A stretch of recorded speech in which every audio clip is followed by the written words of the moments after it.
మనోజ్, నువ్వు నా బిడ్డవి. లక్ష్మీ ప్రసన్న, విష్ణువర్ధన్ బాబు, మనోజ్ కుమార్. నిన్ను ఎలా పెంచానురా నేను? అందరికంటే నిన్నే గారాబంగా పెంచానురా.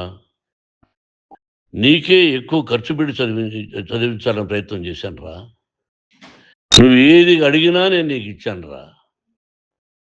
కానీ ఈ రోజున నువ్వు చేస్తున్న పని బిడ్డల గుండెల మీద తంతారంటారే, అలా తన్నేవరా. మనసు ఆవేదనతో కింగిపోతుందిరా. నేను మీ అమ్మ ఏడ్చుకుంటున్నావురా. జర్నలిజం ఉన్నది లేనిది, లేనిది ఉన్నట్టు రాస్తున్నారా. నువ్వు నన్ను కొట్టడం ఏంట్రా? నా బిడ్డ నన్ను తాకలా. ఇద్దరం ఘర్షణ పడ్డాం కొన్ని కారణాల వల్ల. ప్రతి ఫ్యామిలీలోనూ ఉంటాయిరా ఇవి. లేనివాడు ఎవరైనా ఉంటే ప్రపంచంలో ఒకరున్నారేమో, 1% ఉంటుందేమో. అటువంటి వాళ్ళ ఇంటికి వెళ్ళి కాళ్ళు గడిగి నిద్ర పూసుకోవచ్చు. భారత భాగవత రామాయణాలు చూసావు కదరా. ఏమిటిది? మీ అమ్మ ఎంత కుమిలిపోతుంది ఈ రోజున హాస్పిటల్ చేరింది. నీ వల్ల హాస్పిటల్ చేరుతాను. చూడు మనోజ్, నీకన్నీ ఇచ్చిన ఈ రోజున నువ్వు నా గుండెల మీద తనడమే కాకుండా అపకీర్తి తీసుకొచ్చావు. ఏదేదో రాశావు, ఏదేదో చెప్తున్నావు. కొంతమంది జర్నలిస్టులు ఉన్నది లేనిది, లేనిది ఉన్నట్టు రాసే వాళ్ళ తత్వం వాళ్ళకి ఎందుకంటే టీఆర్పీ పెరగాలి. ఇది వాళ్ళ నైజం. మనం మార్చలేము. వాళ్ళందరి మీద మన కోర్టుకు వెళ్ళలేము. వాక్ స్వాతంత్రం అంటారు, ప్రజాస్వామ్యం అంటారు. ప్రజాస్వామ్యంలో కూడా కొన్ని హద్దులు ఉన్నాయి. ఇది నీకు తెలుసు అనుకున్నా. ఎంత మంచి నటుడివి నువ్వు. నీ భార్య మాటలు విని తాగుడుకు అలవాటు పడిపోయావు. వింటున్నావా మనోజ్? ఎవరిని నమ్మాలో ఎవరిని నమ్మకూడదో పరిస్థితి తీసుకొచ్చావు. విద్యాలయాలు ఎంత గొప్పవిరా. మనం 25% కులమతాలకు అతీతంగా ఫ్రీ ఎడ్యుకేషన్ ఇస్తున్నాంరా. క్యాస్ట్ అనేది తీసేసానురా 92లో ప్రాస్పెక్ట్స్లో. నువ్వు చదువుకున్నావురా. అక్కడ చదువుకున్న బిడ్డలు ఐఏఎస్, ఐపీఎస్ అయ్యారురా. ఎంతోమంది గొప్పవాళ్ళు అయ్యారురా. నువ్వు నటుడుగా ఎంతో గొప్పవాడివి. తాగుడుకు అలవాడబడి నువ్వు నీ భార్య ఇంట్లో బిహేవ్ చేస్తున్న విధానం ఆ భగవంతుడు సర్వేశ్వరుడు తెలుసు. భగవంతుడు చూస్తున్నాడు రా. నేను తప్పు చేసినా, నువ్వు తప్పు చేసినా, ఎవరు తప్పు చేసినా. ఎంత అవకాశం ఇచ్చావు మాట్లాడుకునేదానికి అందరికీ. ఇన్ని సంవత్సరాల్లో మన విద్యాలయాల్లో ఒక్క తల్లి కానీ ఒక తండ్రి కానీ ఏమైనా చెప్పారా? ఆ బిడ్డలు మన బిడ్డలు రా. మీరెంతో నాకు అక్కడ ఉన్నవాడు కూడా నా కూతుర్లు, నా కుమారులు. ఎంతమందికి ఫ్రీ ఎడ్యుకేషన్ ఇస్తున్నావు. వాడి దగ్గర ఏది ఆశించలా. నువ్వు ఎందుకు ఇలా తయారైపోయావు? ఎందుకు ఇంట్లో ఉండే పని వాళ్ళందరినీ కొడుతున్నావు? పనివాడు వాడు పని చేసుకోవడానికి మన ఇంటికి వచ్చాడు రా. ఆ పనివాడిని కొట్టడం చాలా మహాపాపంరా.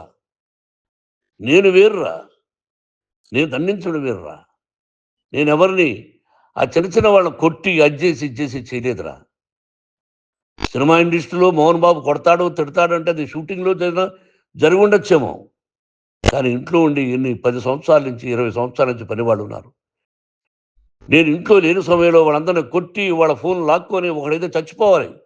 వాడు పోలీస్ కంప్లైంట్ ఇచ్చి ఉండొచ్చు. నేను వద్దు అని వాడిని బతిమాలాడు. పోలీస్ కంప్లైంట్ కూడా ఇవ్వలా.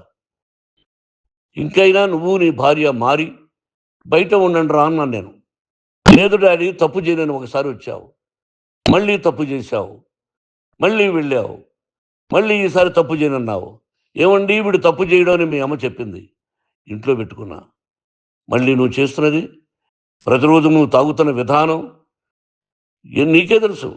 ఇది ప్రజలు నమ్ముతారా లేదా అనవసరం నాకు. నేను నీకు చెప్తున్నా, ఇంతటితో ఫుల్ స్టాప్ పెట్టాలి. 3 రోజుల నుంచి రకరకాలుగా రాస్తున్నప్పుడు నా మనసు ఆవేదనతో ఉంది. మళ్ళీ చెప్తున్నా, Mohan Babu university is greater than temples. Greater than temples. బిడ్డలను కాలేజీలో చేర్చుకునే ముందు చెప్తారు, అన్నయ్య ఎంత ఉంది యూనివర్సిటీ రూల్స్, ఇది మా పద్ధతి, మీకు ఇష్టమైతే చేర్చండి. గవర్నమెంట్ బిడ్డలని గవర్నమెంట్ ఏమి ఇస్తుందో ఇంత పర్సంటేజీ వాళ్ళకు కూడా మీ దగ్గర ఎందుకు డబ్బు తీసుకుంటున్నాం అంటే దానికి అర్థం పరమార్థం చెప్పాము. దొంగతనంగా తీసుకోలేదు. ప్రతిదానికి చెక్కులున్నాయి. అది అకౌంట్ ఉంది. దానిలో తప్పులు జరిగితే డిపార్ట్‌మెంట్ ఉంది. కాలేజీలో ఏదైనా తప్పు జరిగితే గవర్నమెంట్ ఉంది. ఇవన్నీ నీకు తెలుసు.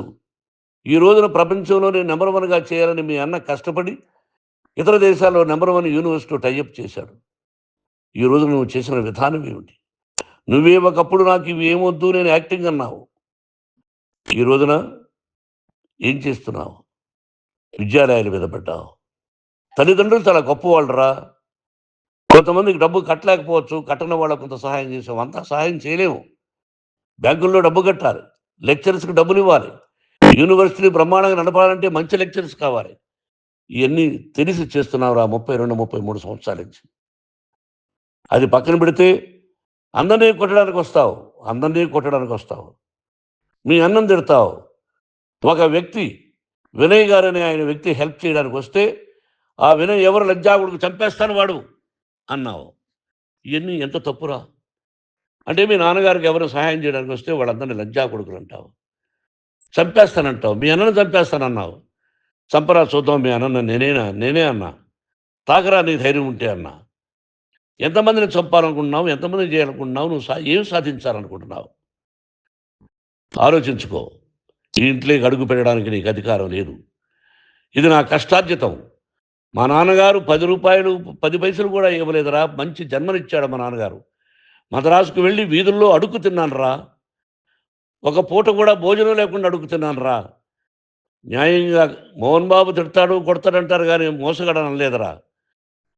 నీట్ పార్లమెంటేరియన్‌గా బయటొచ్చానురా. నువ్వు నా పరువు ప్రఖ్యాతులు మంట కలిపావు. ఏమిటి నేను చేసిన అన్యాయం? నీకు జన్మనిచ్చాను. అదా నేను చేసిన పాపం? అందుకే ఇది నా ఇల్లు అన్నావు నువ్వు. నీ ఇల్లు కాదు. నీ కష్టార్జితంతో నువ్వు సంపాదించుకున్న ఇల్లు నీది. ఇది నా డబ్బు, నా కష్టార్జితం. నా కష్టార్జితంలో నేను పిలిస్తేనే మీరు ఇంట్లోకి రావాలి. అటువంటిది పోగొట్టుకున్నావు నువ్వు. ఆస్తులంటావా? ముగ్గురికి సమానంగా రాయాలా లేదా అది నా ఇష్టం. ఆస్తులు ఇస్తానా? లేకపోతే గంగపాలు చేస్తానా? లేకపోతే ఎవరికైనా దానధర్మాలు చేస్తానా? అది నాకు సంబంధించిందిరా. నా కష్టార్జితంరా. మీరు చేస్తున్న విధానం గుణగణాలు కావాలరా. మందు తాగచ్చురా. ఎంత తాగాలి? నేను కూడా 1 or 2 పెగ్స్ తీసుకుంటా. ఇది తప్పు కాదు, జనానికి తెలియాలి. నా డబ్బు ఇది. తాగి ఎవరిని కొట్లా. తాగి నేను తింటున్నా. అది ప్రజలకు అక్కర్లా. నేను తప్పు చేస్తేనే ప్రజలకు కావాలా. ఇవన్నీ ఉన్నాయిరా. ఇవన్నీ తెలుసుకో. జర్నలిస్ట్ సోదరులారా, మీకు నా గతాన్ని తెలుసు, నా భవిష్యత్తు, నేను ఎక్కడి నుంచి వచ్చాను కూడా మీకు తెలుసు. ఈ రోజున మీరు రాస్తున్న విధానం, నా బిడ్డ నన్ను కొట్టాడన్నారు. ఎంత తప్పు. ఈ రోజున నా బిడ్డ మీద కోపంతో అవును చెప్పచ్చు. కాదు, వాడు నా మీద చెయ్యెత్తలేదు. నేను ఘర్షణ పడ్డాం. ఘర్షణ వేరు, కొట్టుకోవడం వేరు. గాయాలతో హాస్పిటల్కి వచ్చి కుంటుకుంటుగా నడిచాడు. మళ్ళీ ఏమని పోలీస్ స్టేషన్కి వెళ్ళి చెప్పాడు. ఎవరో ఇద్దరున్నారు, వాళ్ళిద్దరూ నా మీద దాడి చేశారన్నాడు. నా ఇంట్లో పనిచేస్తున్న వ్యక్తుల గురించి పోలీస్ స్టేషన్కి వెళ్ళి చెప్పవలసిన అవసరం అతనికి లేదు, హక్కు లేదు. పోలీస్ డిపార్ట్మెంట్ కూడా తెలుసుకోవాల్సిన విషయం. నా ఇంట్లో ఉండే వర్కర్స్ మీద నేను కంప్లైంట్ ఇవ్వాలి. నువ్వు పర్మిషన్ లేకుండా నా ఇంట్లోకి నువ్వు చొరబడి ఇల్లు నాదంటూ ఇంట్లో పనిచేస్తున్న వర్కర్స్ మీద కంప్లైంట్ ఇచ్చావు. అది ఎంతవరకు పోలీసు న్యాయమో రూల్సో చూద్దాం. పోలీస్ డిపార్ట్మెంట్ ఇంటికి వచ్చింది. వాళ్ళకి రాశాను ఉత్తరం. అయ్యా, నేను సీనియర్ సిటిజన్ని, నాకు రక్షణ లేకుండా ఉంది. నా బిడ్డ వల్ల నా ఇంట్లో నుంచి నా బిడ్డను పంపించేసి ఇది నా ఇల్లని. వాళ్ళు నాకు సమాధానం ఇవ్వలేదు. ఇవ్వకపోగా ఎవరిని పట్టించుకోలేదు. ఇప్పుడు పోలీసు వాళ్ళు వచ్చి ఏమండి రూల్స్ ప్రకారం నా బిడ్డ ఇంటికి రాకూడదంటే మాకు హయ్యర్ డిపార్ట్మెంట్, హయ్యర్ అథారిటీ వాడు ఫోన్ చేశారు. మీరు ఎవరిని స్టాప్ చేయొద్దండి, బయట నుంచి ఎవరైనా వస్తే వాళ్ళని స్టాప్ చేయండి అన్నారు. 2 రోజుల నుంచి 10 మంది 20 మంది వస్తున్నారు. వాళ్ళు అలా చూస్తూ నిలబడ్డారు. వాళ్ళు ఫోటోలు తీసుకున్నారు. వాళ్ళ మీద మళ్ళీ వదిలేస్తున్నారు. ఎవరిని నిందించాలి? But I give respect to the police department. వాళ్ళకి ఎవరు ఏ అధికారి ఫోన్ చేశాడో, ఆ అధికారికి ఏ పొలిటీషియన్ చేశాడో అది వాళ్ళకే వదిలేస్తున్నా. కాబట్టి వాళ్ళు పోలీస్ కంప్లైంట్ ఇచ్చినా కూడా మేము సంబంధం లేదని అంటున్నారు కాబట్టి నేను నా బిడ్డను నిన్ను నాపు చేస్తున్నా. నువ్వు ఇంట్లోకి వచ్చే అధికారం నీకు లేదు. నువ్వు వచ్చి నీ బిడ్డను తీసుకెళ్ళు. సంతోషం. నువ్వు రాలేదు, నీ బిడ్డను జాగ్రత్తగానే చూసుకుంటావు.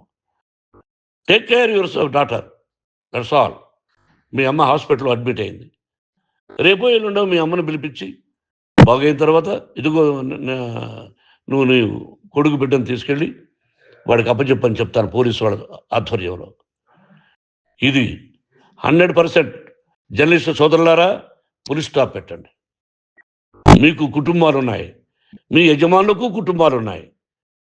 మీ కుటుంబాల విషయాలు, మీ యజమానుల కుటుంబాల విషయాలు మేమెవరు జోక్యం కలుగ చేసుకోరా. మేము నటీనటులం. మాది తప్పుంటే నటుడుగా నన్ను ఫెయిల్యూర్ అని రాయండి. నా నటన బాగలేకపోతే రాయండి. బట్ ఇంటి లోపల సందులో నుంచి చూస్తూ తప్పు చేస్తున్నామని ఉన్నది లేనిది, లేనిది ఉన్నట్టు రాయకండి. మీకు నా హృదయపూర్వక నమస్కారాలు. ఇన్ని రోజులు హృదయపూర్వకంగా ఎంకరేజ్మెంట్ చేశారు. ఆ ఎంకరేజ్మెంట్కు నమస్కారం చేసుకుంటూ I love you all. I love you police department. మీరు న్యాయంగా, ధర్మంగా నడుచుకోండి. ఎవరికి తొత్తుల్లాగా ఉండొద్దండి అని మనవి చేసుకుంటూ నేను సెలవు తీసుకుంటాను. Thank you very much for all the journalist. ఇక్కడ ఫుల్ స్టాప్ పెట్టండి, ఫుల్ స్టాప్ పెట్టండి. Thank you very much.